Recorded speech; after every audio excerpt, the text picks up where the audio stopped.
ശ്രീഗണേശാശാരദാ ഗുരുഭ്യോ നമഃ. സദാശിവസമാരംഭാം വ്യാസശങ്കരമധ്യമാം അസ്മദാചാര്യപര്യന്താം വന്ദേ ഗുരുപരമ്പരാം. ശ്രീ ഗുരുവായൂരപ്പാ ശരണം, ശ്രീ ഗുരുവായൂരപ്പാ ശരണം, ശ്രീ ഗുരുവായൂരപ്പാ ശരണം. ശ്രീഹരിയം ഒരു നിഴനാരായണീയം, ദശകം 67. ഗോപീഗർഭപ്രശമനം.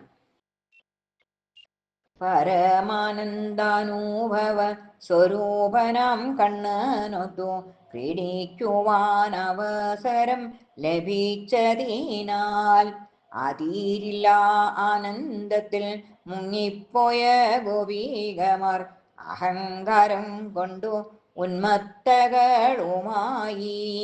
ഭൂലോകസുന്ദരനായ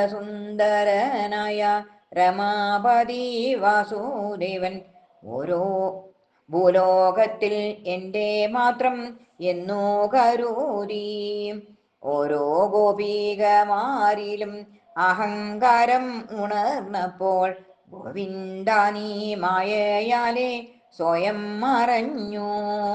നിഷ്കളങ്ക പ്രേമത്തിൻ്റെ മാതൃകയം രാധയ്ക്കൊപ്പം നിഷ്കള സ്വരൂപൻ കണ്ണൻ നടന്നു നീങ്ങി. പൂത്തു നിൽക്കും പൂവിനുള്ളിൽ തേൻ കൂടിക്കും വണ്ടു പോലെ രാധാദേവിക്കൊപ്പം ദേവൻ രമിച്ചുവല്ലോ. ഭഗവാനോ മറഞ്ഞുപോയി ഭക്തകളാം ഗോപികമാർ ഭാഗ്യഹീനരെന്നു ചൊല്ലി വിലപിച്ചല്ലോ. കാടുതോറും മേടുതോറും കണ്ണനെ തിരക്കിയവർ കണ്ണീർ തീർത്തു പുതിയൊരു യമുന നദി.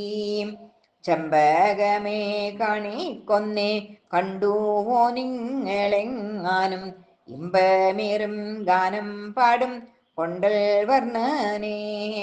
വള്ളികളെ പിച്ചകമേ ഹൃദയത്തെ കവർന്നോര കള്ളനെ കണ്ടുവോ എന്നു ചൊല്ലിക്കരഞ്ഞു.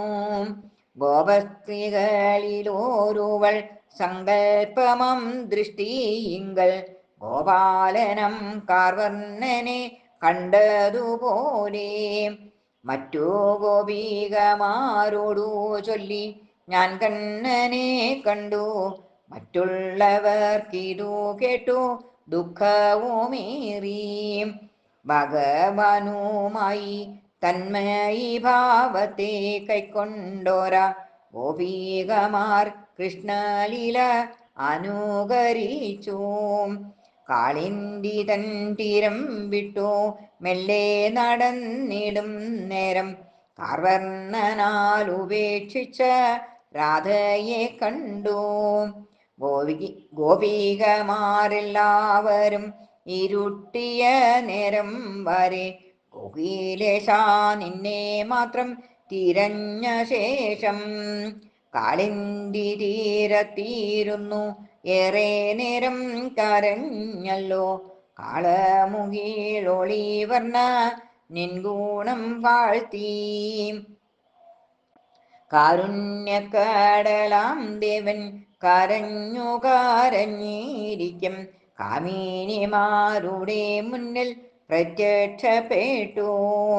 കാമദേവൻ പോലും കണ്ടാൽ കാമിക്കുന്ന രൂപത്തോടെ കാമനകൾ തീർത്തിടുവാൻ വന്നണഞ്ഞല്ലോ. കാണാതായ കാർവർണ്ണനെ കണ്ട നേരം ഗോപികമാർ കാട്ടിയ വിശേഷങ്ങളെ വർണ്ണിക്കാനാമോ. സന്തോഷ സമുദ്രത്തിങ്കൽ മുങ്ങിപ്പൊങ്ങി ഗോപികമാർ സന്താപനാശകായൻ്റെ രോഗം മാറ്റേണേ. സർവം ശ്രീകൃഷ്ണാർപ്പണമസ്തു.